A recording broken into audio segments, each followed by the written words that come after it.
Ladies and gentlemen of the press, thank you very much for coming.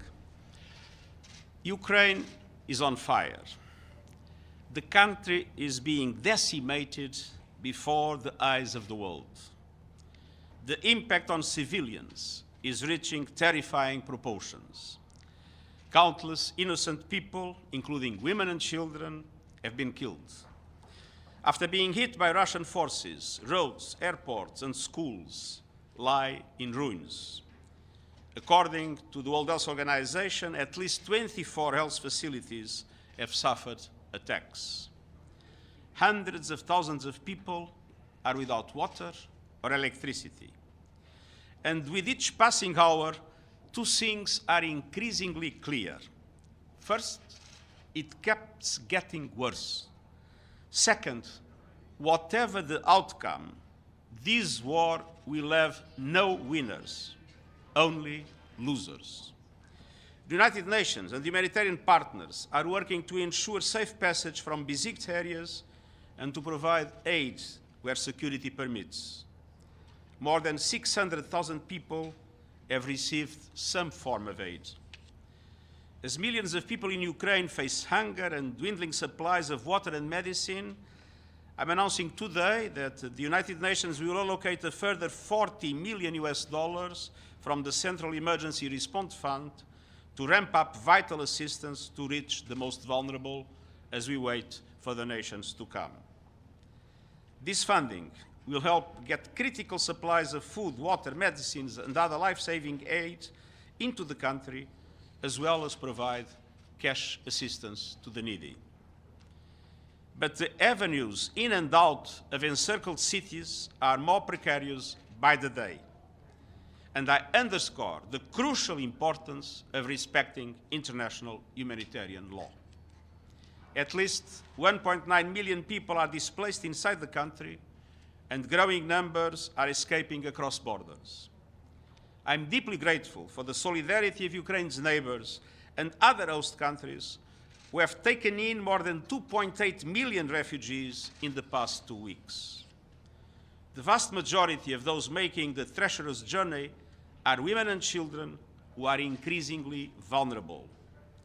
For predators and human traffickers, war is not a tragedy, it is an opportunity. And women and children are the targets. They need safety and support every step of the way. I will continue to highlight the desperate plight of the people of Ukraine as I am doing again today. Yet, there is another dimension of this conflict that gets obscured. This war goes far beyond Ukraine. It is also an assault on the world's most vulnerable people and countries. While war reigns over Ukraine, a sword of Damocles hangs over the global economy, especially in the developing world. Even before the conflict, developing countries were struggling to recover from the pandemic with record inflation, rising interest rates, and looming debt burdens. Their ability to respond has been erased by exponential increases in the cost of financing. Now, their breadbasket is being bombed. Russia and Ukraine represent more than half of the world's supply of sunflower oil and about 30% of the world's wheat. Ukraine alone provides more than half of the world's food programs with supply. Food, fuel, and fertilizer prices are skyrocketing. Supply chains are being disrupted, and the costs and delays of transportation of imported goods, when available, are at record levels. And all of this is hitting the poorest, the hardest, and planting the seeds for political instability and unrest around the globe. Grain prices have already exceeded those at the start of the Arab Spring and the food riots of 2007-2008. The FAO's Global Food Prices Index is at its highest level ever. 45 African and least developed countries import at least 1/3 of their wheat from Ukraine and Russia. 18 of those countries import at least 50%. This includes countries like Burkina Faso, Egypt, Democratic Republic of the Congo, Lebanon, Libya, Somalia, Sudan, and Yemen. We must do everything possible to avert a hurricane of hunger and the meltdown of the global food system. In addition, we are seeing clear evidence of this war draining resources and attention from other trouble spots in desperate need. I renew my appeal for countries to find creative ways to finance increased humanitarian and development recovery needs worldwide, and to give generously and to immediately release pledged funds. My plea to leaders is to resist the temptation of increasing military budget at the expense of official development assistance and climate action. In a word, developing countries are getting pummeled. They face a cascade of crises beyond the Ukraine war. We cannot forget COVID and the impacts of climate change, in particular drought. Against the backdrop of these immense interconnected challenges, I'm announcing today the establishing of a global crisis response group on food, energy and finance in the UN Secretariat. I've also asked the Deputy Secretary General to lead an interagency steering committee with partners to oversee these efforts. And in the coming days, we will be consulting with member states willing to champion the actions needed to carry forward the global emergency response that will be required for this looming crisis. Make no mistake, everyday people, especially women and children, will bear the brunt of this unfolding tragedy. The war also shows how the global addiction to fossil fuels is placing energy security, climate action, and the entire global economy at the mercy of geopolitics. Finally, further escalation of the war, whether by accident or design, threatens all of humanity. Raising the alert of Russian nuclear forces is a bone-chilling development. The prospect of nuclear conflict, once unthinkable, is now back within the realm of possibility. The security and safety of nuclear facilities must also be preserved.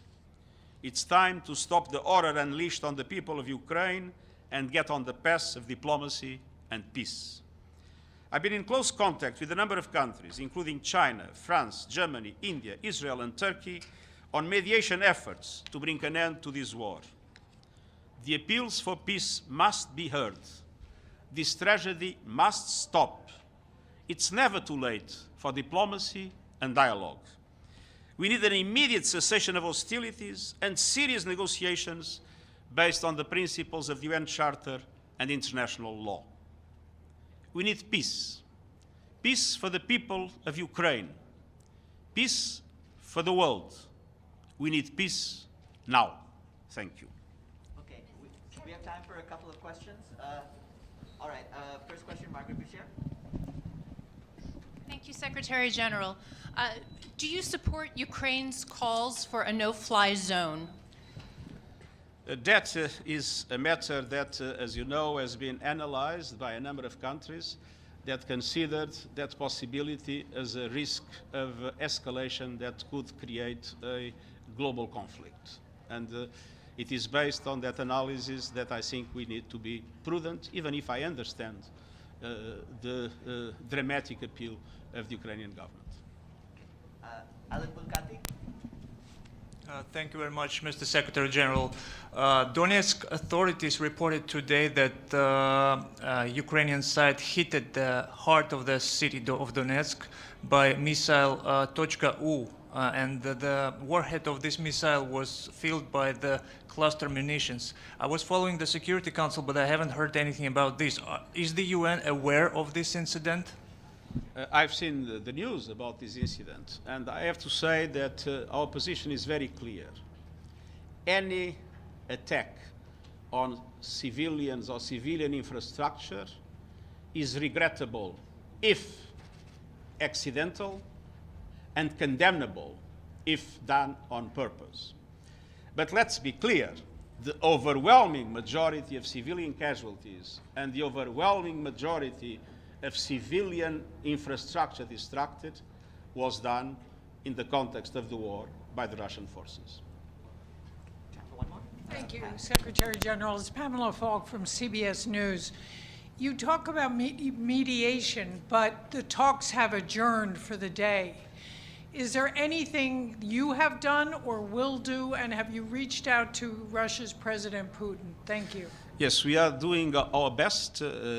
I've talked with a number of leaders that are in permanent contact with President Putin, and of course we consider that it's absolutely essential for an additional effort, to make the Russian Federation understand that this war is becoming an absolute nightmare, and to create the conditions for the war to be stopped and for serious negotiations to be put in place. Thanks Thank you very much. Thanks very much, everyone.